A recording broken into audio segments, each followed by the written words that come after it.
Terima kasih, Bapak Ketua. Mungkin untuk topik pertama mengenai anggaran, tadi ada beberapa isu mengenai pengalihan. Untuk itu saya ingin ajak Bu Harti, Sekjen, untuk menjelaskan beberapa pengalihan anggaran.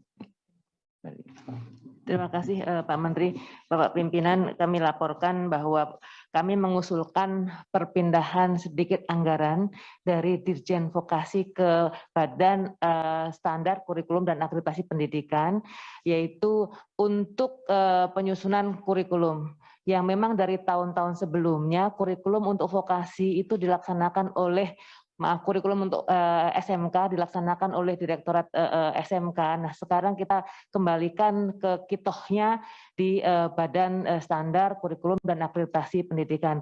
Hanya 11 miliar Pak pengalihan tersebut. Mohon dapat disetujui. Kemudian terkait dengan nama Direktorat Jenderal, memang yang kami paparkan tadi langsung menarik dari sistem, Bapak, menarik dari sistem keuangan yang ada di Kementerian Keuangan.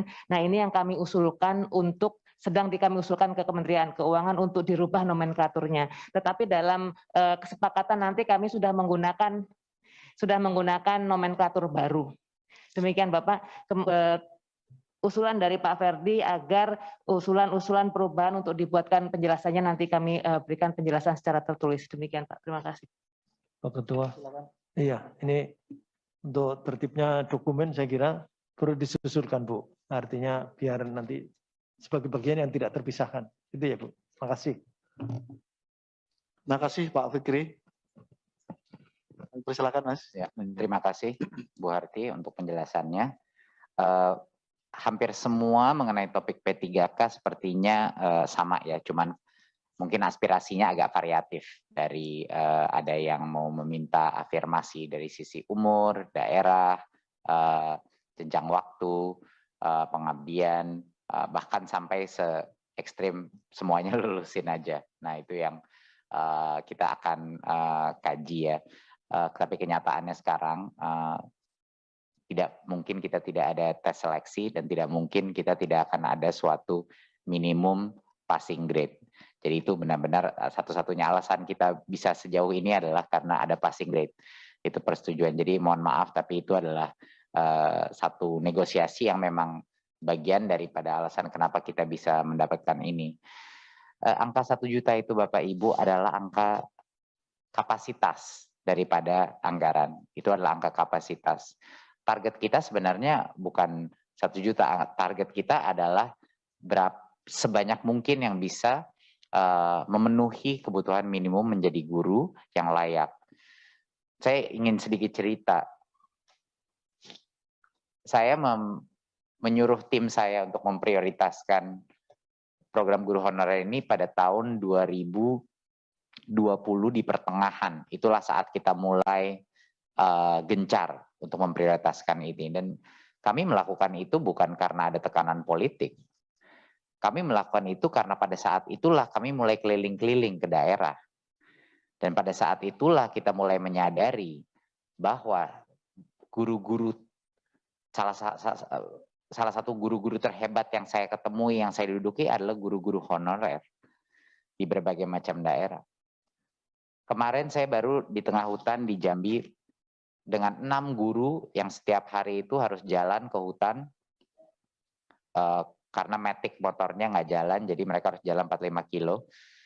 Kadang-kadang anaknya ada di situ, kadang-kadang tidak di Jambi, mengajar anak-anak rimba. Mereka itu semuanya, 6 dari guru yang saya bicarakan adalah guru honorer dengan pengabdian yang luar biasa. Jadi saya ingin sedikit curhat kepada Komisi 10 bahwa alasan kenapa ini penting untuk Kemendikbudristek adalah kita menyadari ada mutiara-mutiara di dalam guru-guru honorer kita yang sekarang tidak menerima layak, yang sangat layak mendapatkan upah yang setara dengan PNS. Bahkan banyak dari guru-guru honorer kita yang ternyata menjadi guru penggerak, bahkan menjadi calon pemimpin. Jadi kita mendorong ini untuk memastikan bahwa kesejahteraan dan kelayakan itu dua-duanya terpenuhi. Jadi kami menjadikan ini prioritas utama pada saat itu. Guru-guru honorer yang saya ketemu di daerah banyak yang luar biasa, sangat luar biasa. Mengharukan saya, memotivasi saya, dan pengabdian mereka nggak semuanya, memang benar, nggak semuanya bisa diukur dengan tes. Itu saya sangat setuju, nggak semuanya bisa diukur. Tapi kita punya keterbatasan terhadap instrumen yang bisa kita pilih pada saat ini, agar mereka juga kita bisa mengejar kesejahteraan mereka. Jadinya untuk itu sekali lagi saya ingin memperjelaskan dua hal. Pertama, Kemendikbudristek mengambil posisi secara garis besar sama dengan Komisi 10, di mana kita harus perjuangkan afirmasi bagi kelompok-kelompok tertentu di guru honorer.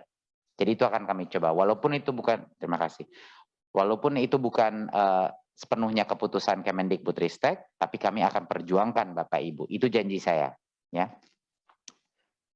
Untuk yang kedua adalah, tapi beberapa hal yang harus diklarifikasi.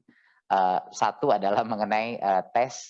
Kita juga, saya cukup kaget waktu mendengar bahwa banyak kali guru honorer bilang tes tryout-nya tidak sama.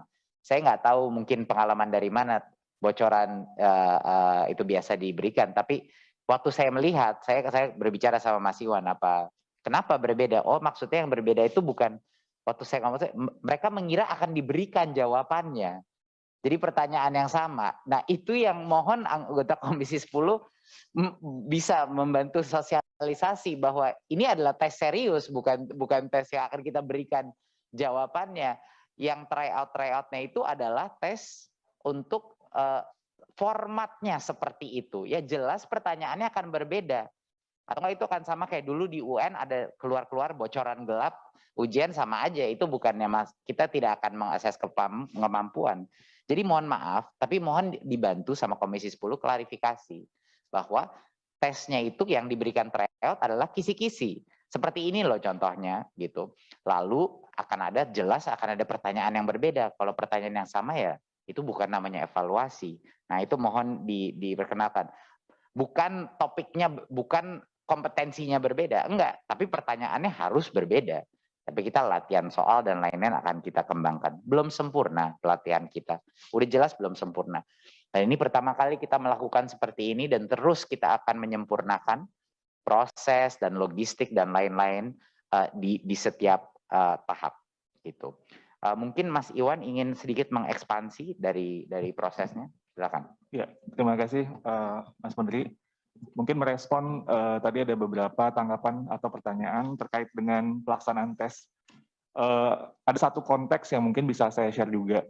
Ketika kita persiapan dan akhirnya melaksanakan itu suasananya kan COVID sangat luar biasa. Itu PPKM sampai Jawa Bali waktu itu level 4. Nah, karena itu dan Satgas kemudian meminta pelaksanaan ini harus ada tes antigen atau PCR. Dan awalnya itu adalah biaya mandiri. Nah, kita melakukan lobby-lobby pada Satgas dan alhamdulillah dapat bantuan. Kementerian Kesehatan bersedia untuk membantu Kementerian Dalam Negeri sehingga memaksimalkan pelaksanaan itu bisa difasilitasi oleh Dinkes dengan koordinasi dengan Dinas Pendidikan, dan itu yang kemudian menjadi bagian yang ketika pelaksanaannya di daerah itu, karena ini kondisinya itu udah di akhir bulan Agustus waktu itu, ada persyaratan itu. Nah, itu yang kemudian kami coba untuk perjuangkan sehingga semaksimal mungkin guru-guru honorer yang ikut itu bisa difasilitasi tes antigennya. Dan pengaturannya pun juga dilakukan dengan koordinasi dengan pemerintah daerah. Yang tadinya kita tidak logistik tidak memikirkan sampai ke sana. Dan itu kami berhasil untuk itu. Kedua, ini juga terkait usulan tadi dari Komisi 10 bahwa kami hari ini sudah dalam proses pengiriman surat kepada Panselnas untuk memohon pengunduran pengumuman hasil seleksi tahap 1. Jadi kita mendengar berbagai aspirasi seperti yang Mas Menteri sampaikan, kita akan perjuangkan di Panselnas dan kita akan meminta supaya pengunduran pengumuman hasil sehingga bisa untuk memaksimalkan pembahasan untuk finalisasi dari hasil tersebut. Itu saja Mas Menteri, terima kasih. Assalamualaikum warahmatullahi wabarakatuh. Jadi terima kasih Mas Iwan. Berarti jawaban dari Komisi 10 dari pertanyaan dari Komisi 10 mengenai mohon agar bisa menunda itu sudah kami laksanakan perizinan untuk penundaan tersebut kepada Pansel. Ya, kita tunggu jawabannya. Gitu. Dan diskusinya saya dan Mas Iwan intensif dengan Pansel ini untuk melihat apakah ada jalan tengah yang bisa kita tempuh. Gitu. Jadi esensinya itu sekarang prinsip dasar dan posisi Kemendikbudristek ya, kita nggak seperti yang Bapak Ibu Komisi 10 tahu, kita nggak pernah janji-janji buta di Kemendikbudristek. Kita lebih senang under promise tapi over deliver ya. Jadi kita jangan janji-janji, tapi kalau misalnya mendapatkan suatu hal yang lebih baik itu insya Allah kita bisa mengakomodasi baik aspirasinya guru-guru honorer dan juga para akademisi dan pakar-pakar pendidikan yang ingin menjaga integrasi tes kita. Sebagai tambahan informasi, materi tes kita, tes seleksi itu adalah dari guru untuk guru. Yang buat itu guru, ya, yang menentukan juga passing grade-nya, yang menentukan format pertanyaannya adalah guru. Dan tentunya juga didukung dengan dosen dan praktisi dan ahli-ahli psikometrika, tapi terutama guru itu. Jadinya itu benar-benar tes yang mengukur pengetahuan minimal, bukan mengukur di luar itu sebenarnya pengetahuan minimal. Jadi sekedar tambahan saja. Saya rasa sekian, mohon doa restunya dari Komisi 10 agar perjuangan kita terjawab. Terima kasih sekali lagi. Wassalamualaikum warahmatullahi wabarakatuh. Pimpinan. Terima kasih Mas Menteri. Bapak Ibu sekalian yang kami hormati. Interupsi pimpinan. Ya, persilakan. Saya. Oh, Mas Pur. Sorry. Silakan Mas. Hanya mengklarifikasi aja sebenarnya. Jadi mengenai soal, sebenarnya bukan soal yang harus sama, Mas Menteri ya. Tapi misalnya di modul ngomong gunung yang keluar laut. Nah ini yang kemudian dipersoalkan oleh teman-teman. Itu satu. Nah, terus yang kedua, saya terima kasih kepada Mas Menteri sudah membuat statement selaras dengan Komisi 10. Selarasnya sejauh mana? Kita kan harus ada ukuran ini. Selaras itu yang mana? Kira-kira sampai batas mana? Kita harus, ini kan keputusan politik, bukan keputusan hukum. Kita di Komisi 10, bukan di pengadilan agama. Kan begitu. Mau cerai. Lah iya. Enggak, ini harus jelas. Selaras itu statement politik. Nah sekarang saya mau tanya juga, saya nggak punya statement politik. Sejauh mana selaras itu dengan Komisi 10? Menyangkut hal apa? Sampai sejauh mana? Sampai titik mana? Kan harus ada skenarionya. A, B, C, D. Kan begitu. Nah, saya harap ada seperti itu. Tanpa kemudian meninggalkan aspek tadi tentang integritas, tentang kualitas. Nggak masalah menurut saya. Cuma karena kita mau membangun keputusan, karena nanti di keputusan menurut saya selaras itu menurut saya kita harus lebih jelas lagi. Sampai kapan? Kan gitu. Karena ini menyangkut aspirasi. Mas Menteri mohon maaf, kami dipilih untuk menjalankan aspirasi. Nah itu. Dan kami disumpah. Kalau kami tidak menjalankan ini, nanti nggak bisa menjawab pertanyaan kubur tadi.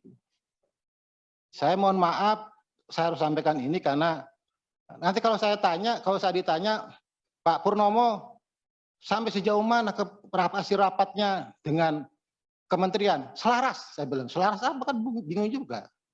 Ukurannya menurut saya harus kita perjelas, walaupun saya tahu ini memang harus diselaraskan dengan pasal yang lain. Tapi kan Kementerian Pendidikan kemudian adalah user, ya, pengguna. Kalau PAN RB itu kan administrator. Usernya harusnya bisa menentukan dong. Saya mau pakai, saya minta spek yang kayak gini. Syaratnya begini kan user. Bukannya penerima tapi user. Nah menurut saya ini harus. Jadi saya kepingin ada keputusan politik yang lebih terukur lah. Saya terima kasih, itu udah respon yang sangat baik dari Mas Menteri. Mencoba untuk memahami apa yang kemudian kami rasakan, kemudian aspirasi yang kami bawa ini. Saya terima kasih atas respon baik itu. Cuma saya berharap selaras itu menurut saya harus lebih agak definitif lagi lah, lebih terukur agar kemudian kita bisa mempertanggungjawabkannya secara lebih maksimal. Terima kasih pimpinan atas waktunya. Terima kasih Mas Purnomo. Pak Menteri mungkin memberikan respon. Enggak Pak Ketua, cuman bahwa kami mendengarkan aspirasi, ini bukan forum pembuat keputusan. Forum pembuat keputusan adalah di Pansel. Jadi tugas kami adalah untuk menyampaikan aspirasi dari masyarakat yang sudah diagregasi oleh Komisi 10. Senario-senario tadi yang disebut sudah kami catat semua, ya kan? Setiap anggota Komisi 10 juga beda-beda senarionya. Ada yang cuman memikir 50, ada yang sampai ke paling ekstrim. Jadi semua senario itu kita ambil, kita tampung, lalu kita langsung ajukan kepada Pansel, lalu kita lihat nanti senario realnya itu akan keluarnya apa. Itu saja. Jadi itu adalah langkah berikutnya. Maksudnya selaras adalah searah, ingin memberikan lebih kepada para guru honorer. Itu maksudnya. Saya, Pak. Izin Ketua menambahkan saja. Menambahkan saja Mas Menteri, kita apresiasi. Kalau saya percaya bahwa Mendikbud pasti akan mendahulukan kepentingan guru-guru, itu saya percaya.